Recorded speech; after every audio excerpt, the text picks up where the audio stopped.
దేశవ్యాప్తంగా ఈ మధ్య కాలంలో జనాభా లెక్కలు తీయబోతున్నారు. స్వాతంత్రం వచ్చిన తర్వాత 6 సార్లు తీసిన జనాభా గణనలో కులాల వారీగా లెక్కలు తీయలేదు. కానీ ఈసారి కులాల వారీగా లెక్కలు తీయాలనే డిమాండ్ బలంగా వినిపిస్తోంది. అసలు కేంద్ర ప్రభుత్వం బీసీ లెక్కలు తీసేది ఎన్నడూ? బీసీ ప్రధానిగా ఉన్న మోదీ బీసీ కుల గణన చేపట్టడానికి ఎందుకు వెనుకాడుతున్నారు? నిజంగా బీసీల కులగణన చేపడితే ప్రభుత్వానికి జరిగే నష్టమేంటి? బీసీల కులగణన చేపట్టాలని ఏండ్ల నుంచి ఉద్యమాలు జరుగుతున్నా ఈ ప్రక్రియకు ప్రభుత్వాలు ఎందుకు మొగ్గు చూపడం లేదు? Let's watch the story.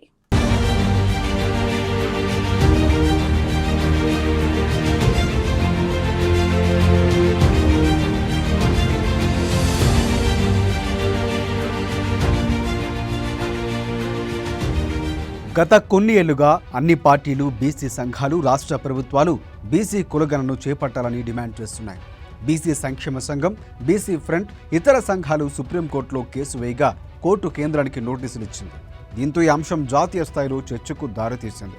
మన రాజ్యాంగంలో కులాల పేరు మీద ఎస్సీ, ఎస్టీ, బీసీలకు విద్య, ఉద్యోగ, ఆర్థిక, రాజకీయ, సామాజిక అభివృద్ధి పథకాలు పెట్టాలని నిర్దేశించారు.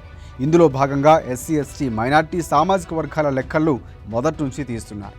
అలాగే మహిళ, పురుష జనాభా గణన కూడా ఉంది. కానీ బీసీ కులాల జనాభా వివరాలు మాత్రం సేకరించడం లేదు. ఈ ఏడాది చేపట్టనున్న జనగణన కోసం కేంద్ర ప్రభుత్వం 32 కాలమ్స్తో నమూనాను పత్రం విడుదల చేసింది. అందులో ఎస్సీ, ఎస్టీల వివరాల కోసం హిందూ, ముస్లిం, క్రిస్టియన్ తదితర మతాల వివరాలు, ఇతర వివరాలకు సంబంధించిన కాలమ్స్ ఉన్నాయి. కానీ బీసీ కులాల వివరాలకు సంబంధించిన కాలం పెట్టలేదు. ప్రతిపక్షాలు డిమాండ్ చేస్తూ ఉన్నా, ప్రజా సంఘాలు విజ్ఞప్తి చేస్తూ ఉన్నా, హైకోర్టులు, సుప్రీంకోర్టు ఆదేశిస్తూ ఉన్నా బీసీ కులాల జనాభా లెక్కింపునకు ఎందుకు ముందుకు రావటం లేదు అని ఇప్పుడు ప్రశ్నార్థకరంగా మారింది.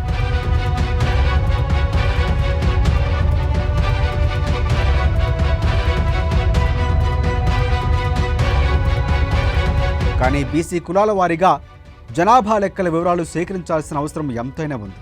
కేంద్ర రాష్ట్ర ప్రభుత్వాలు బీసీ కులాల అభివృద్ధికి విద్య, ఉద్యోగ రంగాల్లో రిజర్వేషన్లు, ఆర్థిక, రాజకీయ రంగాల్లో అభివృద్ధికి అనేక స్కీములు అమలు చేస్తున్నాయి. బడ్జెట్ను కూడా కేటాయిస్తున్నాయి. అలాగే రిజర్వేషన్లు గ్రూపులుగా వర్గీకరణ చేస్తున్నాయి. విద్య, ఉద్యోగ రిజర్వేషన్ల కేటాయింపు, పంచాయతీరాజ్, మున్సిపల్ ఎన్నికల సందర్భంగా బీసీ జనాభా లెక్కల వివరాలు అవసరం పడుతున్నాయి.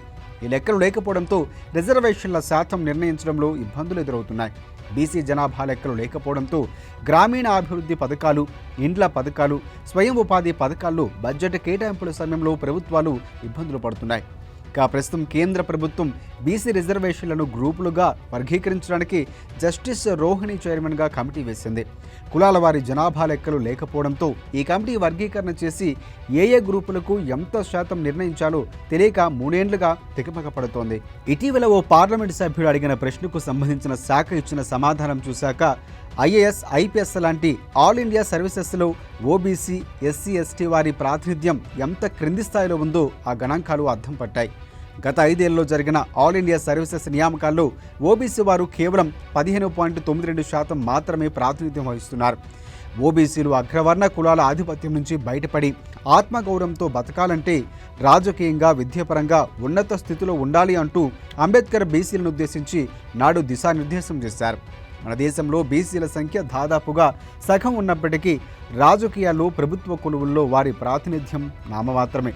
జనాభా పరంగా ప్రజాస్వామ్య దేశంలో నిర్ణయాత్మక శక్తిగా ఉన్న బీసీలు పదవుల అలంకరణలో మాత్రం నామమాత్రంగానే మిగిలిపోయారు.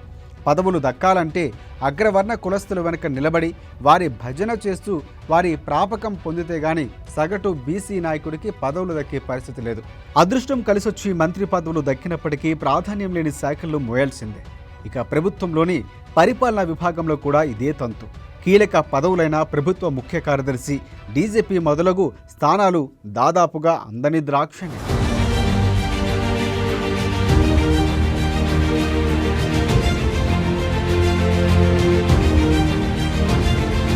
(1931) అంటే బ్రిటిష్ వారి పాలన టైంలో కులాల వారీగా జనాభా లెక్కలు సేకరించారు. ఆ తర్వాత నుంచి బీసీ జనాభా లెక్కలు తీయడంపై కేంద్ర ప్రభుత్వం ఊగిసలాడుతోంది. అనేక పోరాటాల తరువాత 2010లో కులాల వారీగా లెక్కలు తీయడానికి కేంద్రం అంగీకరించింది. అయితే అప్పటికే జనాభా లెక్కల ప్రక్రియ మొదలైంది. దీంతో 6,000 కోట్లు కేటాయించి కులాల వారీగా జనాభా లెక్కలు ప్రత్యేకంగా తీయించారు. ఇక బీసీ కులాల గణన పేరిట సాగిన ఈ లెక్కల సేకరణ బాధ్యతను కేంద్రం మొక్కుబడిగా రాష్ట్ర ప్రభుత్వాలకు అప్పచెప్పింది. కొన్ని రాష్ట్రాలు నిబంధనలకు విరుద్ధంగా ఉపాధి హామీ కూలీలు, అంగన్వాడీ టీచర్లు, ఎన్జీఓల ప్రతినిధులు ఇలా ఎలాంటి జవాబుదారీ లేని వ్యక్తుల ద్వారా సమాచారాన్ని సేకరణ జరిపాయి.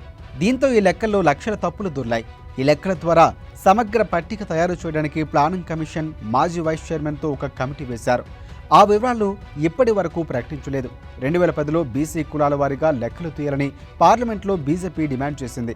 ఇప్పుడు అదే బీజేపీ కేంద్రంలో అధికారంలో ఉంది. కానీ కులాల వారీగా లెక్కలు తీయడానికి కట్టుబడి ఉన్నామని నాయకులు ప్రకటిస్తున్నారు. కానీ దాని కార్యరూపం దాల్చడంలో మాత్రం వెనకడుగు వేస్తున్నారు.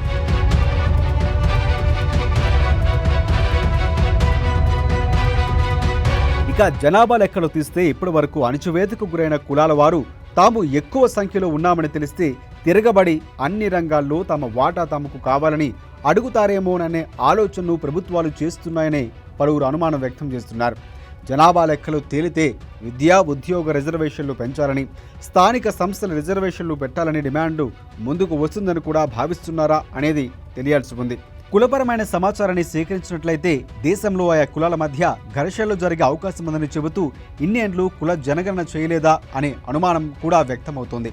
అయితే మతపరమైన వివరాలు, భాషాపరమైన వివరాలు ఈ గణాంకాల్లోనే సేకరిస్తున్నారు. ఇవి సేకరించినప్పుడు జరగని ఘర్షణలు కులపరమైన సమాచారం సేకరిస్తే జరుగుతాయని చెప్పడం ఎంత మేర సమంజసమనేది ఆలోచించాల్సిన విషయం. తోటి ఎస్సీ ఎస్టీ వారు స్వాతంత్ర్య భారత తొలినాళ్లలోనే రిజర్వేషన్లు పొందినప్పటికీ ఓబీసీలు అవి పొందడానికి చాలా ఏళ్లు ఎదురు చూడాల్సి వచ్చింది. మండల కమిషన్ నివేదిక ఆధారంగా నాటి కాంగ్రెస్ ప్రభుత్వం ఓబీసీల రిజర్వేషన్ కల సాకారం చేసింది. దీని కొరకు అటు క్షేత్రస్థాయిలోనూ ఇటు న్యాయపరంగానూ పోరాడాల్సి వచ్చింది. 1990లో మండల వ్యతిరేక ఉద్యమం, 2006లో రిజర్వేషన్ వ్యతిరేక ఉద్యమం మొదలైనవి ఓబీసీల రిజర్వేషన్లకి వ్యతిరేకంగా పుట్టుకు వచ్చిన ఉద్యమాలు. ఈ రిజర్వేషన్ల వల్ల మెరిట్ దెబ్బతింటుందని అంటూ కూడా ఆరోపణలు చేశారు. కానీ నాడు రిజర్వేషన్లు వ్యతిరేకించిన వారే ఆర్థికంగా వెనుకబడిన వారికి ఈడబ్ల్యూఎస్ రిజర్వేషన్లు వచ్చాక వాటిపై ఎటువంటి ఆందోళనలు, వ్యతిరేకత వ్యక్తం చేయకపోవడం గమనార్హం. ఇప్పటికీ ఇందిరా సహాని తీర్పు ప్రకారం రిజర్వేషన్లు 50% మించకూడదు అనే నిబంధన బీసీలు కోరుతున్న రిజర్వేషన్ శాతం పెంపునకు గుదిబండలాగా మారింది.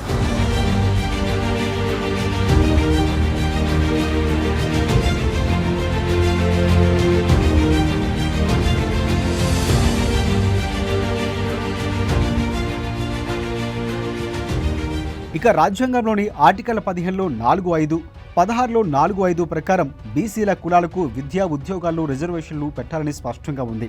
జనాభా లెక్కలు లేకుండా రిజర్వేషన్లు ఏ ప్రాతిపదికన పెడతారు? రాజ్యాంగంలోని ఆర్టికల్ 243(d)లో 6, 243(t)లో 6 ప్రకారం స్థానిక సంస్థలో బీసీలకు రిజర్వేషన్లు పెట్టాలని ఉంది. జనాభా లెక్కలు లేకుండా కోటా ఎలా నిర్ణయిస్తారు? రాజ్యాంగం ప్రకారం జాతీయ బీసీ కమిషన్ ఏర్పాటు చేశారు. బీసీల విద్య, ఉద్యోగ, ఆర్థిక, రాజకీయాల అభివృద్ధికి సిఫార్సులు చేయాలంటే జనాభా లెక్కలు కావాలి. రాజ్యాంగంలో బీసీ కులాల రక్షణకు, అభివృద్ధికి సంబంధించి అనేక ప్రొవిజన్స్, ఆర్టికల్స్ ఉన్నాయి. వాటిని అమలు చేయాలంటే బీసీ కులాల లెక్కలు తెలియాల్సిందే. జనాభా ప్రాతినిధ్యానికి తగినట్లుగానే రిజర్వేషన్ల శాతం లేకపోవడం వలన ఈ రిజర్వేషన్ల ఉద్దేశం నెరవేరటం లేదు. సామాజికంగా, ఆర్థికంగా వెనుకబడిన తరగతులు అయినప్పటికీ కేంద్ర రాష్ట్ర ప్రభుత్వాలు వివిధ కొలువుల భర్తీ కొరకు నిర్వహించే పరీక్షల రుసుములు మాత్రం జనరల్ కేటగిరీ వారితో సమానంగా ఉంటున్నాయి. బ్యాంకు తదితర పరీక్షలు రాయాలి అంటే పరీక్షల రుసుము 100లో చెల్లించాలి. మరోవైపు కట్ ఆఫ్ మార్కులు పరిశీలిస్తే ఓబీసీ వారికి, జనరల్ వారికి పెద్దగా తేడా ఏముండదు. ఇంతకు ముందు వరకు జనరల్ కేటగిరీలో భాగంగా ఉన్న ఈడబ్ల్యూఎస్ వారి కట్ ఆఫ్ మార్కులు ఓబీసీ వారి కంటే తక్కువ ఉండటం ఓబీసీలకు జరుగుతున్న అన్యాయాన్ని అర్థం పడుతుంది.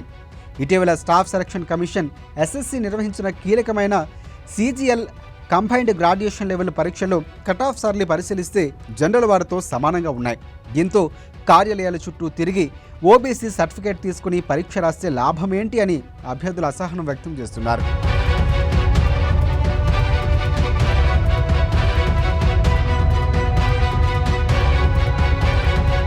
రిజర్వేషన్లు పెట్టినప్పుడు లేదా రిజర్వేషన్లు పెంచిన ప్రతి సందర్భంలో హైకోర్టు, సుప్రీంకోర్టు జోక్యం చేసుకుని జనాభా లెక్కలు లేకుండా ఏ ప్రాతిపదికన రిజర్వేషన్లు పెంచుతారని ప్రభుత్వాలను ప్రశ్నించాయి.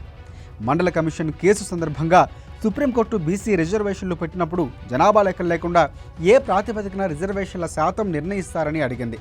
1986లో ఆంధ్రప్రదేశ్ హైకోర్టు కూడా మురళీధర్రావు కమిషన్ సిఫార్సు ప్రకారం ఎన్టీఆర్ బీసీ రిజర్వేషన్లను 25% నుంచి 44% పెంచినప్పుడు జనాభా లెక్కలు లేకుండా ఏ ప్రాతిపదికన పెంచారని ప్రశ్నిస్తూ ధర్మాసనం అలాగే పెంచిన రిజర్వేషన్లను కొట్టేసింది. 2010లో కృష్ణమూర్తి వర్సెస్ కర్ణాటక ప్రభుత్వం స్థానిక సంస్థల ఎన్నికల్లో బీసీలకు 50% రిజర్వేషన్లు పెట్టినప్పుడు జనాభా లెక్కలు లేకుండా ఏ ప్రాతిపదికన అమలు చేస్తారని ఆ రిజర్వేషన్లు చెల్లవని కూడా సుప్రీంకోర్టు కొట్టివేసింది. జనాభా లెక్కలు శాస్త్రీయంగా ఉంటే ఆ మేరకు పెంచవచ్చని తీర్పు చెప్పింది. బీసీలు ఎదుర్కొంటున్న సమస్యల పరిష్కారం బీసీల కులగణనతోనే మొదలవుతుంది. దీనిపై ఈ మధ్యకాలంలో దేశవ్యాప్తంగా చర్చ జరగడం శుభపరిణామం. 1931 తర్వాత బీసీల జనాభా గణాంకాలు అధికారికంగా సేకరించింది లేదు. మండల కమిషన్ ప్రకారం దాదాపుగా 52% ఉన్నారు. 9 దశాబ్దాల క్రితం సేకరించిన బీసీ జనాభా లెక్కలతో బీసీల ప్రాధికారత, సంక్షేమం పొందేందుకు ప్రభుత్వ విధానాలు, పథకాలు పేపర్ల మీద అద్భుతంగా అనిపించినప్పటికీ క్షేత్రస్థాయిలో మాత్రం విఫలమవుతూ వస్తున్నాయి. సరి అయిన పథకాలు, విధానాలు రూపకల్పన జరగాలి అంటే వాస్తవ గణాంకాలు అత్యవసరం. అంతటి కీలక సమాచారాన్ని సేకరించడానికి కేంద్ర ప్రభుత్వం మీనమేషాలు లెక్కించడం గర్హనీయం. ఇక రాజకీయ ప్రయోజనాల కోసం బీసీల ప్రయోజనాలు తాకట్టు పెట్టకుండా తక్షణమే ఈ విషయంపై చర్యలు చేపట్టాలి.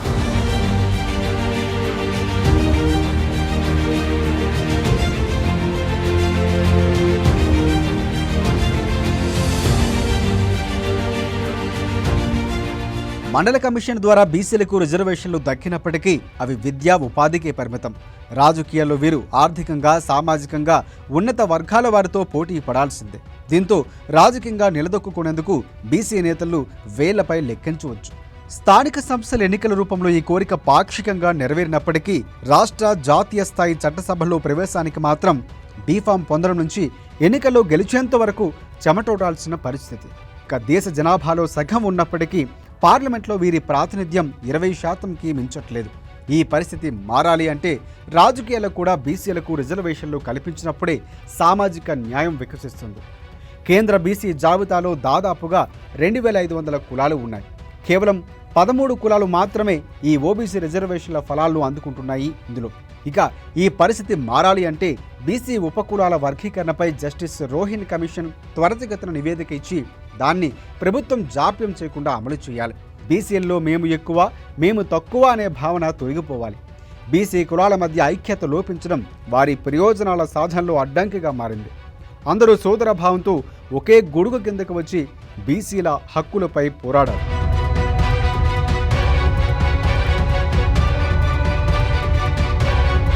ఒక నాయకుడికి పదవి వస్తే ఆ నాయకుడి కులం మొత్తం ఉన్నత స్థాయికి వచ్చినట్లు లెక్కలు వేయడం పరిపాటైంది. ప్రగతి అనేది ప్రతి ఇంట్లో ఉండాలి. బీసీ హక్కుల కోసం పోరాడుతున్నామని చెప్పుకునేవారు పదవుల కోసం ఉద్యమాలను నీరుగార్చవద్దు. హక్కులను పరిరక్షిస్తూ మరిన్ని హక్కుల సాధనకై శ్రమించాలి. ప్రభుత్వాలు ఇస్తున్న ప్రయోజనాలు వినియోగించుకుని యువత ఉన్నత విద్యను అభ్యసించాలి. రాబోవు తరాలు మరింత ఉన్నతంగా ఉండేలా ప్రణాళికలను రచించుకోవాలి. అధికార పార్టీలు రాజకీయ ప్రయోజనాలు పక్కన పెట్టి బీసీల దీర్ఘకాలిక డిమాండ్లను నెరవేర్చాలి. అది జరిగిన నాడే బీపీ మండల ఆశయాలు నెరవేరుతాయి.